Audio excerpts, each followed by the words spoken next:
Hey everyone, and welcome to our July live event with Heather Thomas. She's once again here to answer all of your quilting questions, so thank you so much for being here, Heather. Thanks for having me. It's good to be back. Of course. All right, we're going to start off with some questions about your favorite product, I think.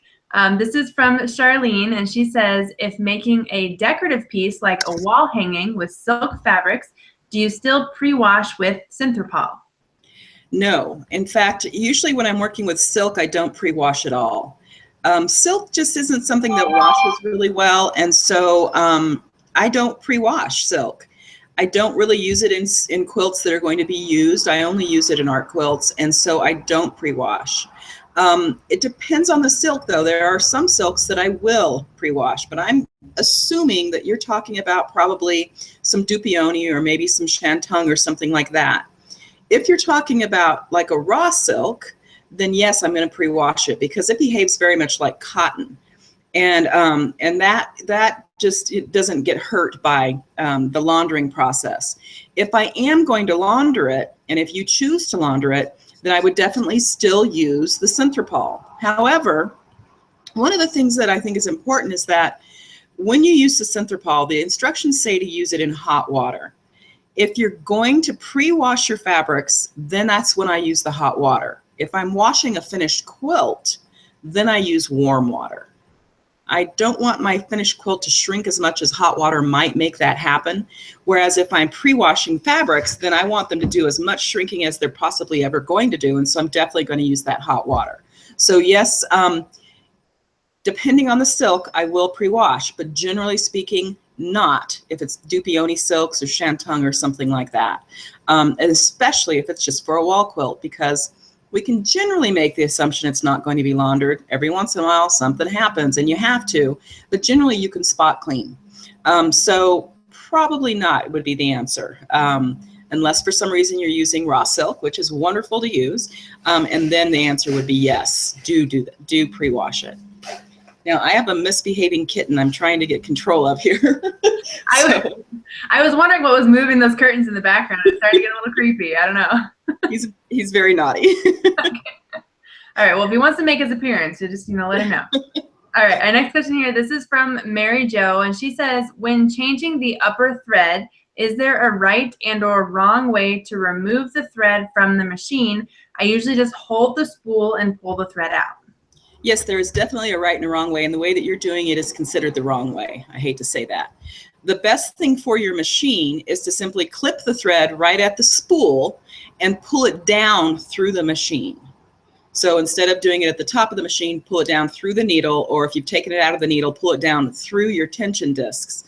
The main reason is because your tension discs really prefer being one directional. They like the thread to come down through it rather than be pulled up through it. And you risk it getting caught in there if you pull it up. Make sure that your presser foot is always in your upright position. Never try to remove your thread if the presser foot is down, because that enacts those tension plates, and so it kind of wants to hold on to the thread. So just make sure your foot is in the downward position, clip the thread at the spool and pull it down through the needle, or just pull it down through the machine.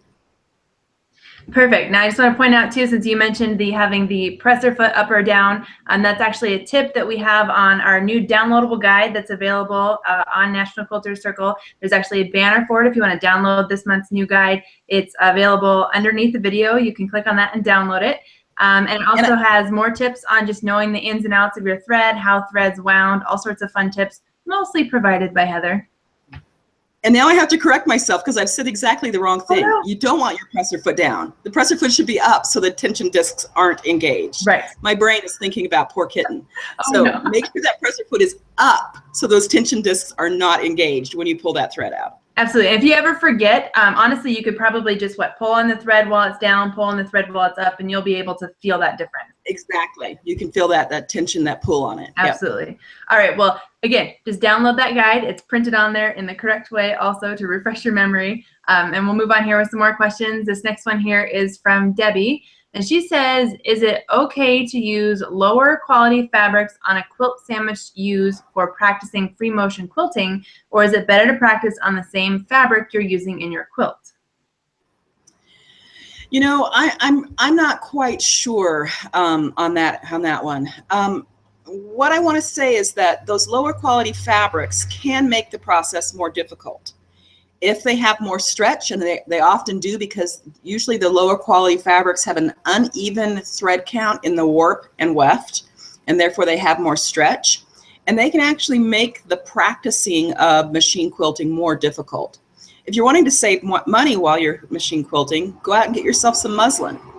Get good muslin though. Don't get the 99-cent muslin, because you're going to have the same problem. Get the muslin that's between $3.99 and $4.99 a yard. And that's a great thing to practice on. First start practicing with contrasting threads, and then start practicing with threads that match that muslin, so that you can teach your eye to see the thread on a matching ground. But I would kind of stay away from those cheaper fabrics, just because they don't really behave all that well. And when you're learning to machine quilt, you don't want to be battling with the fabrics that you're using at the same time. There's enough of a learning curve there that you don't need to add any excess difficulty.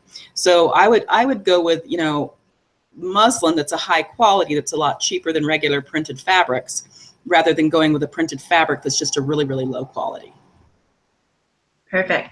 All right, our next question here, it's kind of long, so I am going to kind of paraphrase it a bit, but this is from Janet, and she is talking about Synthropol and Retain, and saying that she finally went out and bought some Synthropol and was looking through previous videos on how to use it, whether to wash in hot and cold water, and you did just talk about that, but she did suggest that maybe you should do a video for us on National Quilter Circle on the difference between Synthropol and Retain, and how and when to use each one, which I think is a wonderful idea. That is a great idea. So we'll put that on the list. We'll have her do that at our next shoot for sure. But her actual question is, she wants to know how you get chalk quilt marks out of quilts. That is a very, very good question. And so I'm going to answer it in two different ways, because there are there's three very distinct types of chalk. And the first one is a powdered chalk. And the powdered chalk mark is the ones that you use little pouncers for, or there's a little ratchet tool that's got the powdered chalk in it, and you draw on it with the ratchet. And that chalk really needs to be dusted off. So you simply get a stiff brush, like a toothbrush, or even the kind of brush that you use if you're an artist when you want to remove all the stuff that happens when you erase, or even a stiff new paintbrush, a cheap stiff paintbrush, because dusting that off will simply get it off. If you get colored chalk wet, it can become permanent. So dusting the bulk of it off, little tiny bits of it left behind is not going to really make a big difference, but you can dust the bulk of that loose chalk off over to the chalk that comes in the pencil forms or the pin forms. And that, again, we have two different things happening. We have white chalk, which is a natural chalk and no dyes have been added to it, or we have the colored chalk. Now just think logically, colored chalk has something in it to give it a color, and that something is going to be a pigment of some sort. And it's that pigment that we have to worry about. So if it's white chalk, it's going to come out when you wash your quilt. You don't plan on washing your quilt, then you can go ahead and try to brush it off. And some of it will come off with brushing with a stiff brush. Otherwise, I suggest that you simply wash your quilt in Synthropol and it's going to come out. That colored chalk is another thing altogether. And I simply don't use it because I've actually had it be very, very difficult to remove. So if you've already used some colored chalk, because sometimes you're wanting to mark a very light fabric and you can't see the white chalk, so I understand that we feel that there's a need to do that, then we have to be very, very careful. And so what I do is I put a little bit of Synthropol, about a tablespoon of Synthropol, in a spray bottle, like the spray bottle you use to iron with. So I think that's probably a pint or a liter or something like that. And I put about a tablespoon in there with warm water. And I spray the quilt anywhere that there's markings before I launder it. And I let it kind of just sit there. Now you cannot do this if you have not pre-washed your fabrics. Because if you haven't pre-washed your fabrics and you just spray that, then you still have a risk of those fabrics doing what's called, they're not really running, they're transferring, and there's a big difference there. So, which takes me to the next portion, is anytime you're using any type of marking tool, fabric that has not been pre-laundered, you're putting one substance on top of the surface of another substance, not on top of fabric. Because every fabric has all kinds of things put on its surface to make it behave well and look good on the bolt, which is one of the reasons it's important to pre-wash. It has what's called finishes on it. And those finishes can include anything from starch to all sorts of other different things. So you can have a reaction with your marking tool and what's on the surface of the quilt, and that can make that marking tool very difficult to come off. So I would never, ever, ever mark a quilt that contained fabrics that weren't pre-washed, because you're just asking for trouble. But if you've pre-washed, you can spray that quilt with that Synthropol just before you launder it. Basically what you're trying to do is get the Synthropol on those chalk marks, and then immediately submerge it and put it in your wash machine and wash it with that Synthropol. I'm going to say this, that in my experience, 99% of the time, those chalk marks have come off that way. But I have had a light blue chalk marker that gave me a bit of a bellyache one time. And that's what made me stop marking quilts. And that's why I don't mark quilts with any type of marking tool except a Hera marker, which is simply that sharpened edged, flat plastic tool that marks a crease. Well, that just took away my follow-up question, was what other markers would you use other than chalk? But yeah, Hera marker. Okay. Hera marker. Yeah. Okay, absolutely. All right, our next question here, this is from Karen, and she says, what is the best way to piece a quilt in sections? I'm doing a flip-flop quilt where I have 5 rows of flip-flops that are appliqued. Can I do 2 rows of backing and then add 3 after they have been quilted? And if so, how do I hide the seams on the back? I believe that the only way I know that that's done is that you turn the seam under and then you hand whip stitch it together. So, you know, anytime you're doing a quilt as you go, you're going to have to do some hand stitching if you want to hide all the seam lines. If you perfectly match up those seams and you don't mind having a quilting line showing on the back, and the possibility of it not being perfect on that folded under seam, you can do it by machine, but I've never seen that work well. So whenever you do that quilt as you go method, you basically taking off one difficulty for another, in my opinion. So one of the things I want to say to you, if you've already started this quilt as you go and you've got those 2 rows done, when I machine quilt a queen size quilt, and I'm in the process of machine quilting, I'm only machine quilting the block or the area that I'm quilting. I never think about the rest of the quilt. I don't ever think about the rest of the quilt at all when I'm machine quilting. I'm thinking about the spot I'm quilting. And therefore, I don't let any fear of the bulk get in my way. I believe that the fear of the bulk and the decision, because we all decide everything that we do, the decision that it's difficult is what gets in the way. And so I decided a long time ago that it doesn't matter how big the quilt is when I'm quilting it underneath my regular small machine, because all I have to worry about is the area I'm quilting right now. And if I've got my table set up in an L formation, so I've got the table in front of me, and to the left of me, I have another table that comes to an L with my sewing table. That table gives me something to lay the bulk of that quilt on. And then I also make sure the table I'm sewing on butts up to a wall so the quilt can't come off of the edge of it. And then all I have to think about is the area in front of me that's underneath the needle of my machine. The rest I just kind of manhandle and push around and put it where I want it to and tell it to behave. And then I quilt, and then I move to the area I'm quilting next, and I quilt, and I move to the area I'm moving next, and I quilt. And I don't even think about the rest of that quilt. So you can change your mind.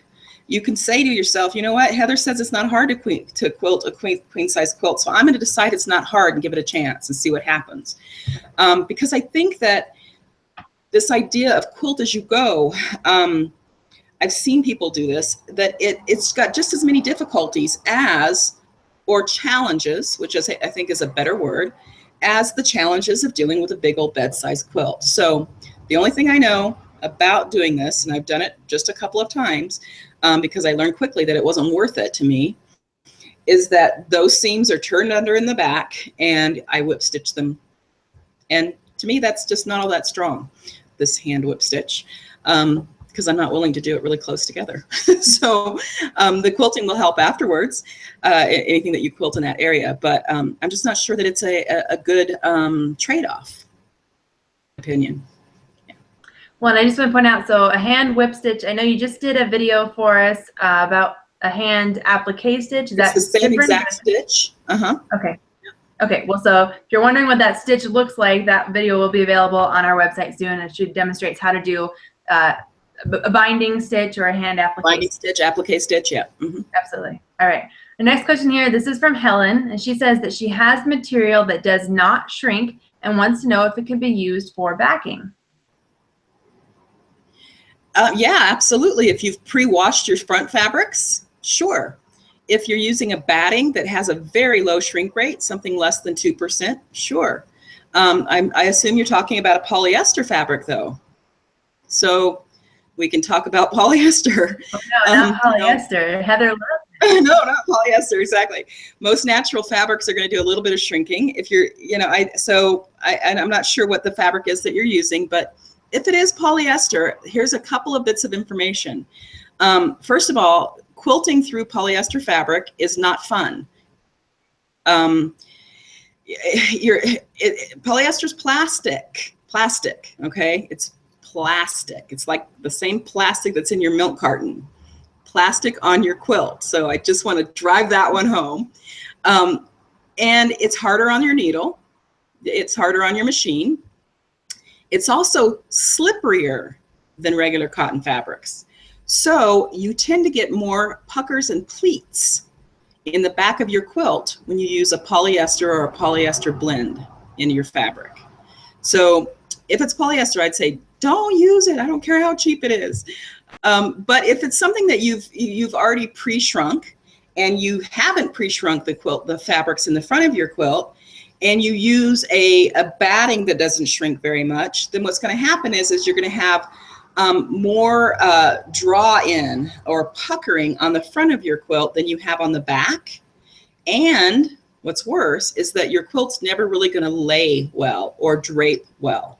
So whatever's going on the front of your quilt, you kind of need the same thing to be going on with the back of your back quilt, back fabric, and the same thing to be going on with your batting. If you don't pre-wash anything, then you want a batting that has a slightly higher shrink rate, meaning 3 or 4%, because very few of them have more than that these days.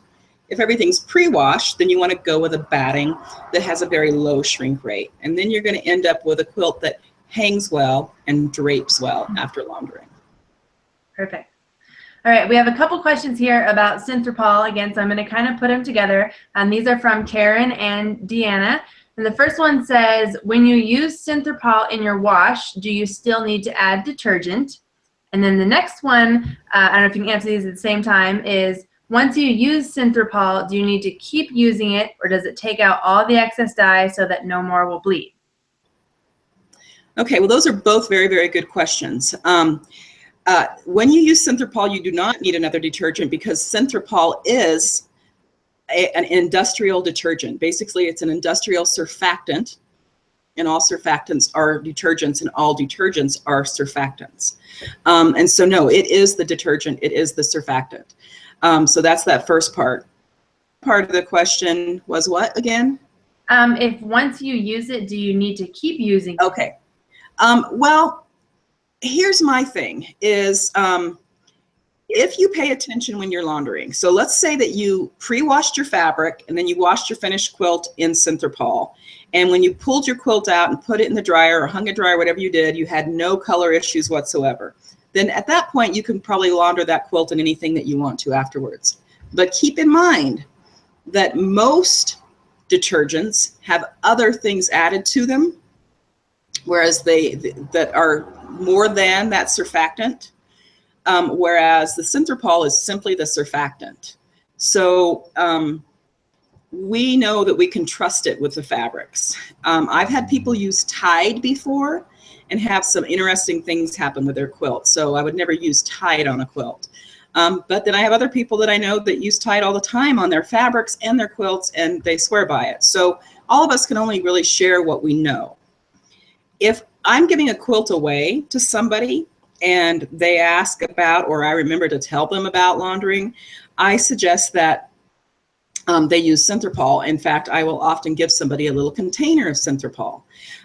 What's good about the Synthropol is that I can basically predict no negative outcome. With anything else, I'm not sure. You can always use Woolite. That's something that a lot of people will use on their quilts because it's safe for hand washing and it's delicate and things like that.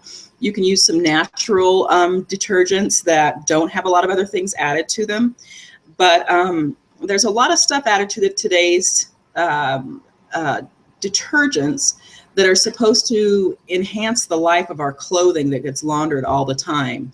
And I'm not quite sure that that's something that I would want on my quilt. I don't know yet. I think the jury is out on those things. So I'm one of those gals, once Synthropol, always Synthropol.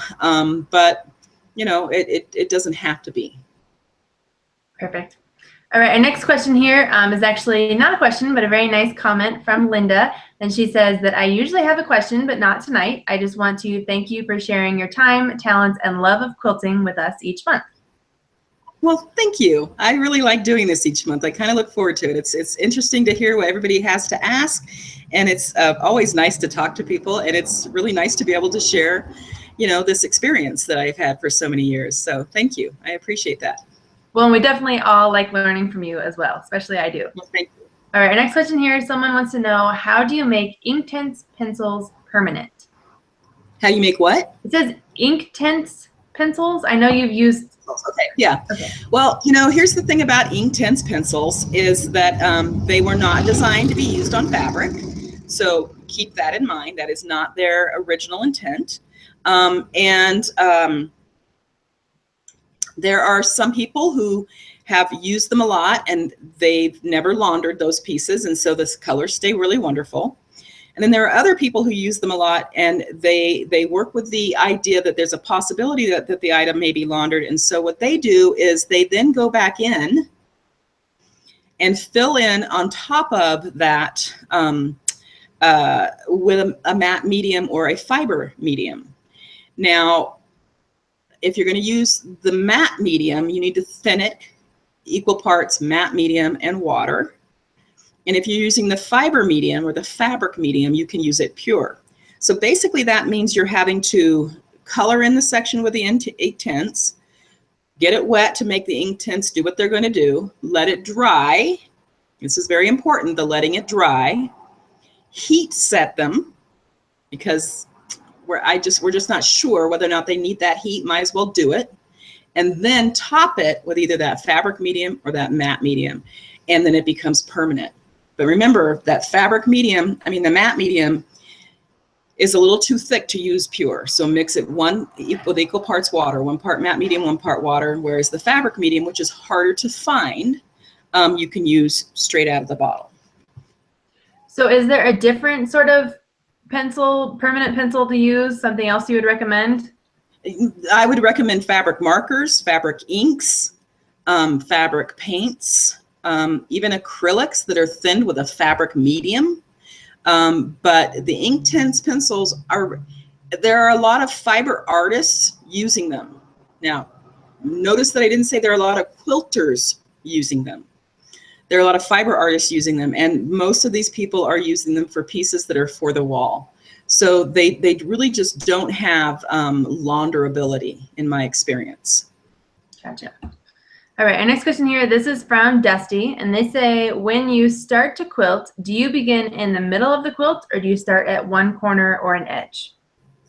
Well, you can do both. I know that there's a lot of people who say you always have to start in the middle, but the question, the answer is kind of long because it depends on how you baste and how much excess backing and batting you have and where it's at.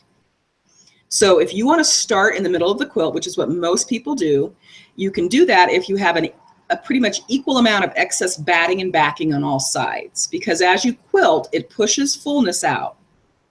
And so you want to make sure that as it pushes that fullness out, you've got that excess batting on all sides. If you want to start quilting at the top edge of a quilt, and you can start in a corner and work all the way over to the edge, and then start at that edge and work all the way back, whatever you want, and keep working from the top down, that's great. But you need to have more excess batting and backing down at the bottom of the quilt, the portion of the quilt that you're going to quilt last, because you're going to constantly be pushing all in one direction. And so you need that excess down at the bottom. So you can do it either way, but just plan ahead with how much excess batting and backing that you have. Absolutely. And I just want to point out, because you've done so many videos for us, and I haven't really referenced one yet, but we definitely have a video on the website, how to quilt your quilt, that you have done, that further explains that process, and even like based off of whatever motifs or whatever's in your quilt, how to quilt accordingly. Yep. Absolutely. Yep.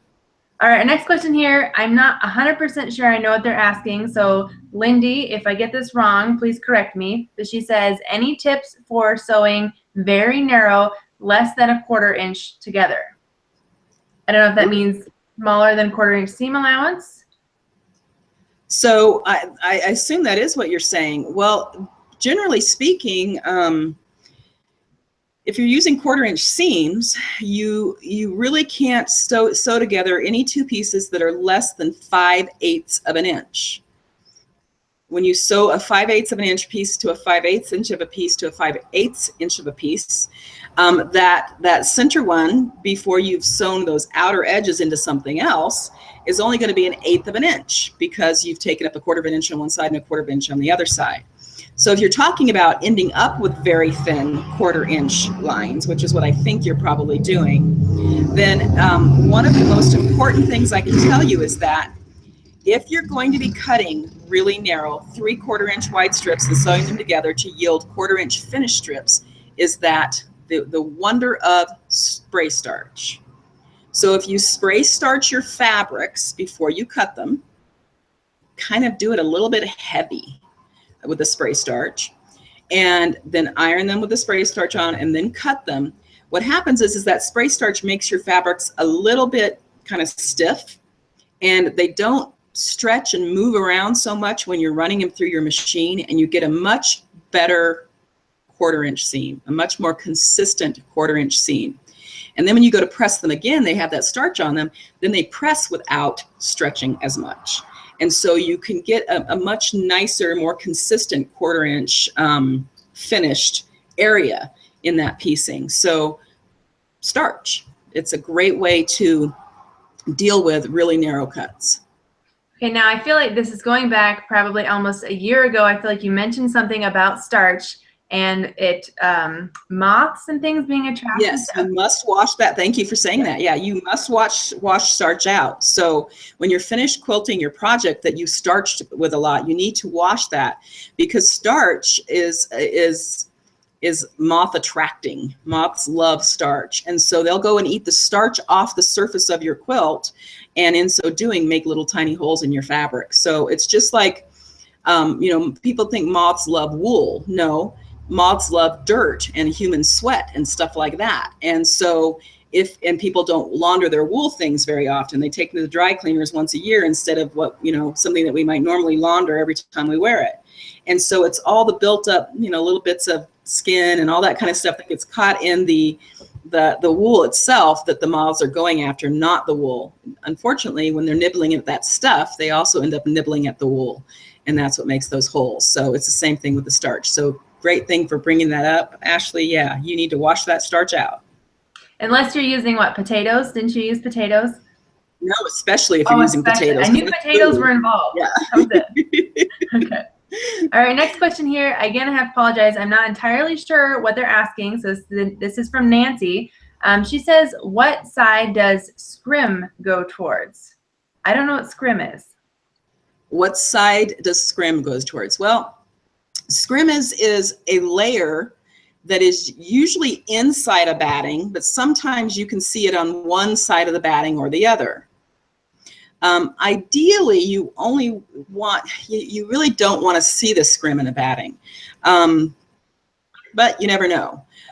So If you can physically see the scrim and it has a grain in it, and you're afraid that that grain can be seen through your quilt, then definitely put it towards the back side of your quilt, so that if it shows at all as a texture, because it's not going to show as a color, if it shows as a texture, it'll show on the back of your quilt. That being said, if you can see the grain in your scrim on your batting, that's probably not the batting for you. I wouldn't buy that batting again. Gotcha. All right. Well, now I know what scrim is. I had no idea. It's never a quilting term I've ever even heard of.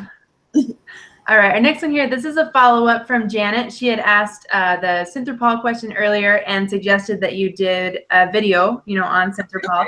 Okay. She also says she just found out that Dharma Trading Company now has their own version of center pawl. And thanks you for your previous answer. Have you ever used the one from Dharma Trading Company? I have used it, and it's fabulous. It's great. Yeah.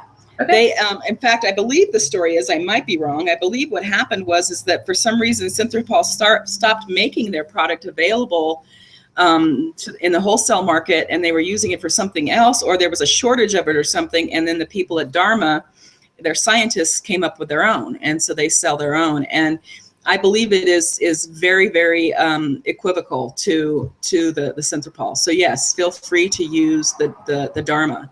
Now, Terry also asked a question. I saw it pop up, a follow-up question about the brand of starch. Yes. Mm-hmm. So Terry, I use faultless starch, and I buy the liquid, not the spray, and I put it in my own spray bottle so that I can determine how heavy I want the starch to be. You can thin it out really thin, you can thin it out just slightly, never use it in the full thing. It's almost always on either the very lowest shelf in the laundry section or the very highest, because not a lot of people use it, but I use the liquid faultless starch. All right, another follow-up here about starch. Someone asked, does sizing cause the same moth issue as starch? Anything you put on the surface of your fabric is going to put your fabric at risk for something without laundering it out. It can cause, and I'm not saying that either of these things do, but stuff on the surface of your fabric can cause yellowing. It can cause a breakdown of the surface of the fabric. Basically speaking, you want to keep your quilts clean from anything, clean. So anything you put on the surface of your fabric, you really kind of want to wash out. Yeah. Perfect. All right, our next question here, this is from Patricia, and she says she's making a t-shirt quilt, her first time making one, and is it advisable to use quilting cotton as spacers between the rows? I think there's enough t-shirts to make a king-size blanket, but where is a good guide for how much fabric I need for the back of a king-size quilt? Well, I don't know if the site has a guide for backing sizes yet. We don't, but that's probably something we should put up there. Probably something to do, yeah. Basically, these days, I'm not sure how big people are making king size quilts these days, but generally speaking, they're 110 by 110. And so most fabrics are 40 inches wide, usable. So basically, you're going to need 3 widths of fabric. And then if you've got 110 inches, that is about 3.5 yards in each strip. So you're going to need 10.5 yards of fabric for the back of a king size quilt. And you would cut that fabric. And what I do is when I'm at the store and I'm buying that fabric, I ask them to cut it 3.5 yard lengths so that I don't have to cut it when I get home. Rip. I know Ashley hates hearing this. I know. I love scissors, literary cutter. And sew those babies together, and pre-wash that fabric first. So, yeah. And you pre-washed it, obviously, in your 3.5 yard strips. In the 3.5 yard pieces. Yep. Okay. Yep. Yeah. Of course. Mm-hmm. Wouldn't expect in hot water. Of course. Yeah.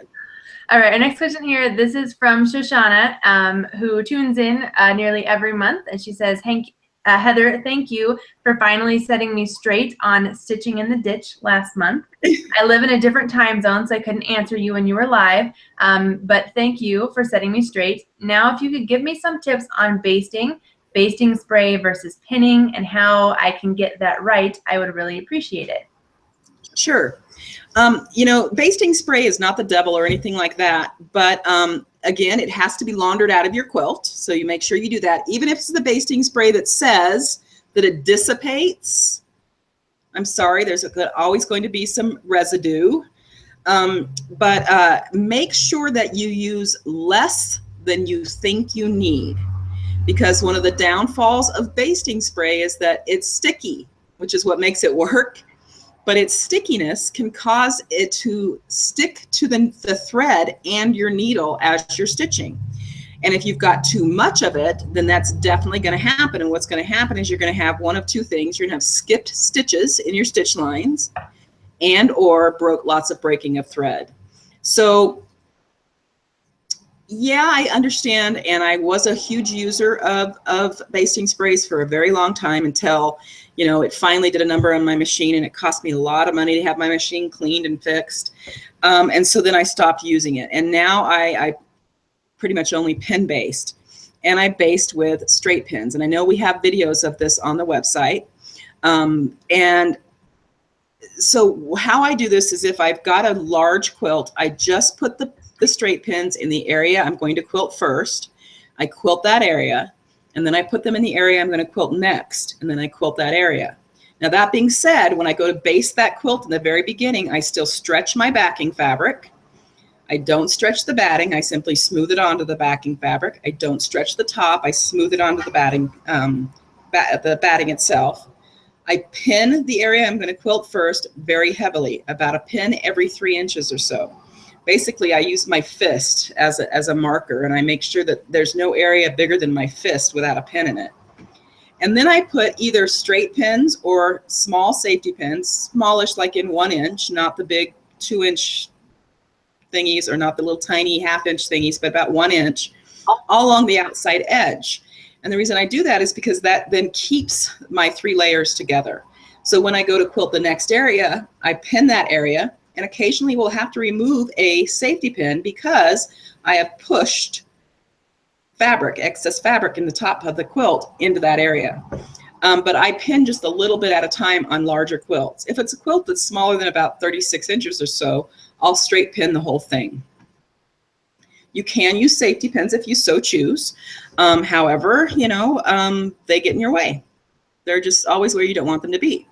The straight pins that I use are silk pins, and they are made by one of 2 companies, Iris, I-R-I-S, or IBC. And these companies make silk pins that are true silk pins. They're very long, very thin, and they have itty bitty tiny metal heads. Don't buy the ones with glass heads. Those things will get caught on your foot. And the beauty of these pins is that they are so thin that you can sew right over them. And if your needle on your machine happens to hit a pin, the pin portion that is, it's going to break the pin and not your needle. Any other pin out there, it's going to break your needle and maybe knock the timing out of your machine. You do have to pay attention that you don't run over any of the heads, but it's pretty easy to make sure that doesn't happen. I've been quilting in this manner for about 18 years, and only one time have I ever hit a head, and it didn't even break my needle. My needle just kind of jumped over it and made a sound. But so, you know, basting can be very problematic for a lot of people. And my thing is this, is that don't take any crap off your basted quilt. So if you're in the process of quilting something and you're coming up to some area of fullness and you think you're going to end up with some pleats, renegotiate that quilt top. Take your pins out, push the fabric around, smooth it out, pin it again, pin it closer together, and start stitching. Don't just say, oh, there's pleats, and just quilt right over them and hope for the best, because the best is not going to happen. If you haven't smoothed it out with pins, it's almost impossible to smooth it out with stitching. So just, you know, take your time and just, you know, pin well, pin close together every 3 inches or so, and then you shouldn't have a problem. Perfect. And again, like you said, there is a video on the website specifically how to pin baste your quilts. You've done that for us, so you can watch that also. Yeah. All right, this next question here, this is from Carol, and she says that you've mentioned in one of your shows that you use a top stitch needle for quilting. Is that correct? Mm-hmm. Right. And she says, what other needles do you use? I am to the point now that the only needles that I have are top stitch needles. That's it. I just have them in lots of different sizes.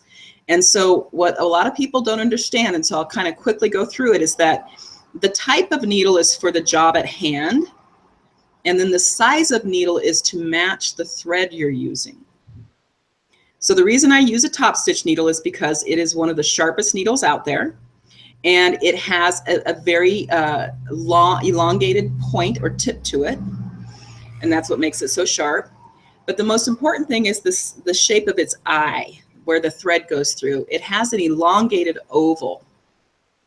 And that elongated oval is easier on the thread. And when you're machine quilting or stitching or anything, and I had a sewing machine repairman show me this. So this is a little trick. If you don't believe me, you can try it at home. So you can put two pieces of fabric underneath your sewing machine and make a mark with a pencil or something and stitch about 5 or 6 stitches and then make another mark. Then you want to, right after you've made that mark, you want to go up to just above where the thread is going through the eye of the needle and mark that thread with your Sharpie marker. And then you're going to very slowly stitch until you see that thread go through that eye. And you're going to mark again for the first time you see that thread go through your eye, and then you're just going to start stitching. Well, what's really interesting is that you're going to find that that mark on your thread doesn't show up for another 10 stitches or so. So the first time you see it go through the eye, it goes through, and it keeps doing this several times before it finally interacts with, and your machine's advancing it, before it finally interacts with your bobbin thread. So that puts a lot of pressure on that thread as it's going through the eye of your needle. And so the size of the needle is just as important, if not more important, than the style of needle. Because when you're machine quilting, you can use a universal if you want to. It's not a great choice, but if you're, you know, you're down to your last needle and you got to get this baby quilt done for the shower, yeah, use it. Is it the best option? No. Don't use a ballpoint. Never use a ballpoint in quilting. That's like the big no-no. You can use a machine quilting needle, of course, but there aren't a whole lot of options and sizes for machine quilting needles still. There are a couple brands now that are bringing out more options and sizes. And that's what a lot of people use is machine quilting. But the top stitch, and some people use sharps because they're sharp, but they have a flange on the way they're made. And so I don't like them as much as the top stitch. That top stitch, it has that perfect eye. So there is a video about matching up the size of thread to the size of needle. And what's goofy about that is that needle sizes are normal. As the number goes up, the needle gets bigger. Whereas with threads, as the number goes up, the thread gets smaller. So a size 100 needle is a really big needle, whereas a size 100 thread is a very thin thread. So we generally stitch when we're piecing with a size 50 thread, and then we use a size 80 needle. And then we generally quilt with a size 40 thread, which is heavier, and we need to go up to a size 90 needle, regardless of the type of needle. If we want to quilt with something like a 28 thread or a 25 thread or a 30 thread, then we need to go up to a size 100 needle, big. If we want to stitch with a really thin thread, something like a 60 weight or 100 weight silk or an 80 weight silk, then we want to use a much thinner needle. We can go to a 70 and then we can go to a 60. And so I have nothing but top stitch needles and a few double needles for decorative stuff that I bought and never used. I use nothing but top stitch anymore, and I use it for piecing, I use it for quilting, I use it for thread painting, for piecing stuff together, for doing, you know, home deck. But I have it in size 60, 70, 80, 90, and 100. I buy the size that I use the most, which is the 90. I think I buy it in 100 packs. And then I used to buy the 80s and the 100 packs too, but I just don't use them as much anymore. And then the rest I buy in 5 packs. And I always make sure that, you know, I have plenty of needles around. so they don't run out. And now I don't have to think about it anymore because I know I can use that top stitch for machine embroidery and quilting and everything. It's just a great needle. See, I used to feel guilty about like how much thread I had or how many bobbins I had or how many pins. And not when you thought. Like I've never bought 100 packs of anything. They're so much cheaper when you buy the 100 pack. Probably, you're correct. They're less than half the price. Where do you even find a 100 pack? If somebody's wondering. Well, you know, some quilt stores carry them, but every quilt store I know will order them for you. Gotcha. Yeah. Well, I just have to throw this in one more time. If you didn't hear my reference earlier in the live show this month, we do have a new downloadable guide available on the website with 5 tips from the experts. A lot of those tips come from Heather, and they include things on threading your needles, what type of thread to use, how to determine your stitch length when you're stitching, all sorts of useful information. And if you want to download that new downloadable PDF, you can click the link on the page here where you're watching the video. We're going to move right along with some more questions here. And Susan wants to know, she says, I'm making a summer quilt. I wanted to use the thinnest batting I could find because I don't want to sweat under it while sleeping. What is the coolest batting or fabric I can use in the middle? One shop suggested flannel fabric, but what do you think is the coolest? Cotton is your absolute coolest of all the battings. It's a natural fiber. It wicks away any moisture whatsoever. And but because it's not an animal product like silk or wool, there are no barbs in those fibers, and so they don't interlock with each other and trap heat. And so it's very cool and very breathable. You can use Quilter's Dream Cotton has a really, really fine one. I believe it's called Request. It's a very, very thin cotton. And then they also have one that's called Orient. I have the right name now. I used to call it Empress, but it's not Empress, it's Orient. And I love that batting. It is quite thin and it is very cool. So I would never want to use it in a quilt that, if you're a cold sleeper, it's not the batting for you. But I'm a very hot sleeper regardless of the time of the year. So I want that thin batting that's not going to make me too warm. It's got a little bit of silk in it, but it's not enough to really make it warm. But I think your absolute best and easiest to find is going to be that Quilter's Dream Cotton, and it's called Request. It's their thinnest. It's a great, great batting. Perfect. All right, our next question here, this is from Janet, and she wants to know if you have ever made a family tree quilt, and if so, how did you do it? Well, I did make a family tree quilt, but I did make a classroom tree quilt one time when my daughter was in a small private school, and we wanted to make a quilt to commemorate a retiring, their teacher was retiring that year. And so I made a quilt for them, and I put leaves on it, and every leaf had a different child from the classroom's name on it. And so what I did is I simply appliqued a trunk, and then I made the leaves dimensional. So I took 2 pieces of fabric, one green on one side, a different green on the other side, and I stuck them together with Wonder Under or whatever lighter weight adhesive you want to use. And then I cut out the shape of the leaf after I had the 2 pieces of fabric stuck together. And I wrote, I kind of folded them in half to mark a center line because I knew that's where I was going to stitch it down. And I wrote the child's first name above that line and their second name, their last name on the other side of that line with a permanent fabric marker. And then when I stitched those leaves on, I stitched it just like the center vein of a leaf right up that middle. Before I did any of that, after those leaves were cut out, I simply did a zigzag around the edge, not a satin stitch, but a zigzag. I used a very narrow zigzag, and it was I believe probably set at a 1.5 when it came to stitch length, maybe a 1, between a 1 and a 1.5. And it was probably not quite its narrowest, but pretty close. So it was very thin, very small.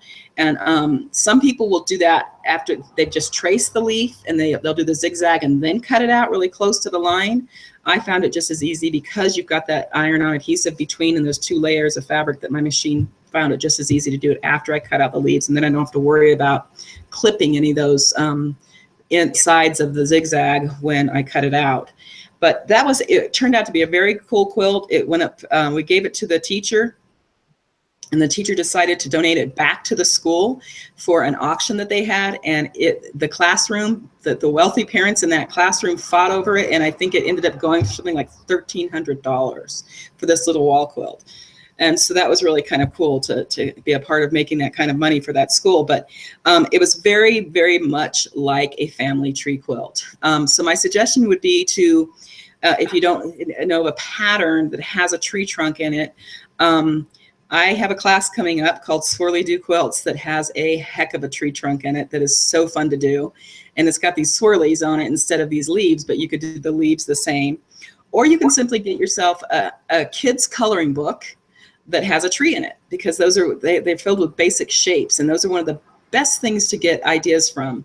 You can also use a Dover book. Dover publications are generally copyright free. You need to check each individual book because some aren't so much, but most of them are. And you could find one that has trees in it and you know, use that. Or you could draw your own tree trunk, because tree trunks are pretty darn easy to draw.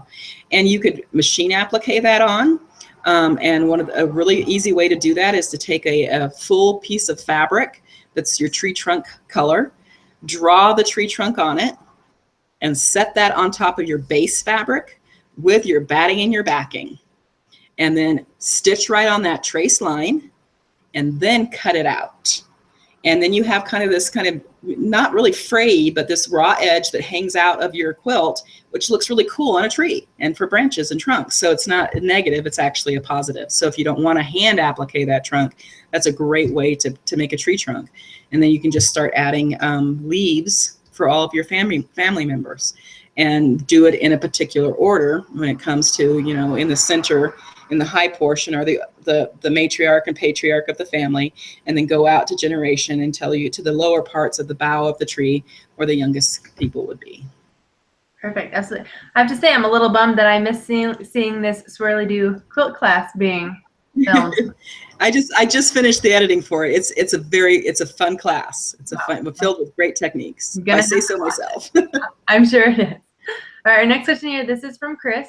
And they say, do you have any tricks or advice on rolling up a full-size quilt for free motion quilting on a home machine?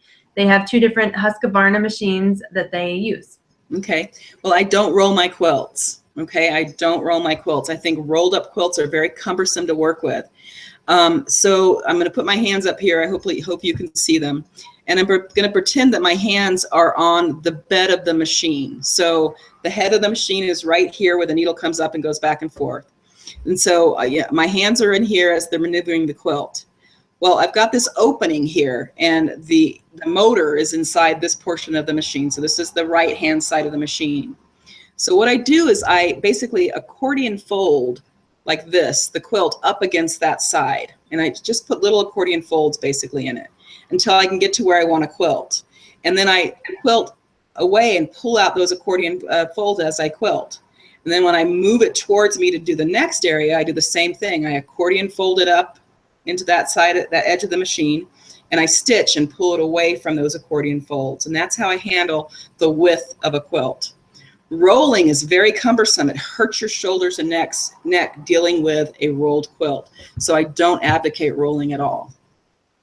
And I do want to point out, I think it's a fairly old video. I think it may be even several years ago that you did this video for us, but it is a video where you do show how you manipulate a quilt on a machine. And I believe it is a queen size quilt that you're working with. Yeah, I do. So I believe so. Yeah. Yeah. So yeah, I can get a whole queen size quilt I can start on one end of the queen size quilt and accordion fold that whole thing under until I get to the total opposite side, which most of us never have to do because we're going to start in the middle and just do one to one side. But you know, you can get a whole queen size quilt underneath your. It's pretty big and chunky, and then you have to hold that and move it. But you know, if you're holding the quilt the way I do, like a steering wheel, then you can handle anything. If you're trying to hold it flat with flat hands, then those accordion folds kind of feel like they're in your way too. But you know, I hold that quilt like it's the steering wheel of a bus. Absolutely. Yep. So again, that video is on the website, and it also does show when you talk about having your L-shaped table or using your ironing board or something, that's also shown in that video too. So very informative there. All right, our next question here, this is from Karen, and she wants to know if you change your needles every 8 hours as suggested.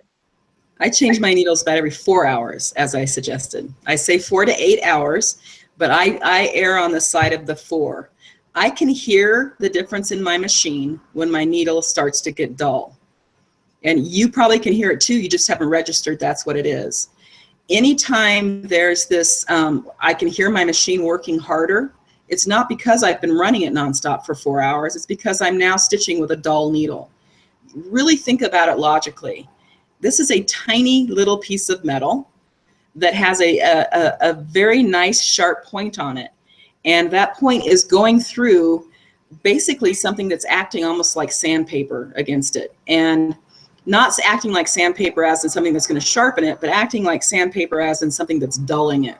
And so they get dulled really, really quickly. And, you know, to me, it's all things equal, needles are cheap compared to everything else I've spent on everything. And so I want a fresh needle, and I don't want a machine that's unhappy, because I need my machines, my whatever equipment I've got, I need it to work for me. And so I have to serve it well. And I know that a sharp needle makes a happy machine. So I err on the side of listening to my machine, and chances are it's going to be changed every 4 hours, maybe 5. But I rarely go the whole 8. Well, and when you buy your needles in 100 packs, I mean, exactly. You always have one laying around. Exactly. All right, our next question here. This is from Santina, and she says, hi from Melbourne, Australia. She says she's been watching your videos and have found them to be very informative and have learned a lot. She says she has found basting quilts very challenging. I usually clamp down the backing fabric first, then clamp down the wadding, then clamp down the top fabric, and then pin baste. I sometimes still find that I have puckers on the back. I have seen videos where they just clamp down the backing fabric only. Is this a better option? That is a better option, yes. It's only the backing fabric that needs to be clamped down. And the reason that we do this is because of the fact that the presser foot is pressing on that top and moving it around and manipulating it. Generally speaking, even if we stitch with our feed dogs up like I do when I free motion, it's not putting pressure on the bottom, it's simply trying to move the bottom. And so it's not going to move and stretch that back the way that top is going to get moved and stretched. So I need to stretch that back beforehand. I don't need to stretch that batting in that top, because what happens is that top, because of the seams in it, it hugs the batting. The backing doesn't hug the batting. All those seams kind of hold onto your batting, and so those two seem to act more as one.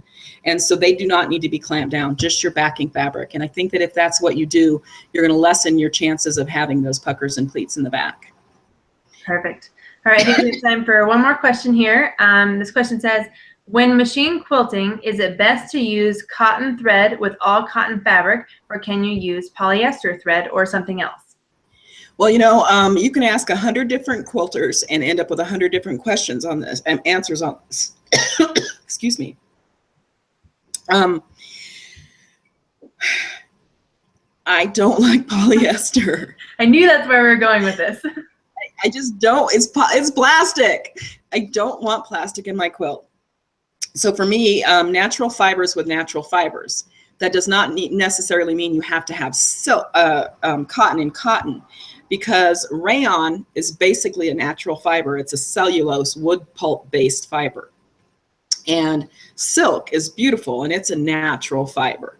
So you can use those if you want something shiny like the polyester is. Then go for the rayon. Whatever you do, I put cotton in my bobbin, and the main reason I do that is because it's cheaper. I'll just match the colors with whatever, the top thread is. But because cotton will help you form a better knot. Cotton will grab that slippery rayon. It will grab that slippery silk and make it knot off better. Whereas if you put one of those in the bobbin along with it on top, silk and rayon are both slick and slippery, and they don't knot off as well. And that cotton really helps to make that knot tighter. But yeah, I'm all about natural fibers, natural fibers, natural fibers. No plastic, no plastic, no plastic. Okay, putting aside the plastic, just for this follow-up question, being that I have a garment sewing background, I'll use a polyester or polyester cotton blend because it has a little bit more give to it. Is there any practical use for that in quilting? No. Okay. The git is not necessarily good for quilting. In fact, I believe that people who use a lot of polyester threads battle with puckers and pleats more than people who use natural fibers. Gotcha. All right, well, I think that is about all the time we have for this month's live event, but of course you will be back next month to answer more questions, of course. There you go. All right, we will see you then. Thanks so much for having me. See you guys next month.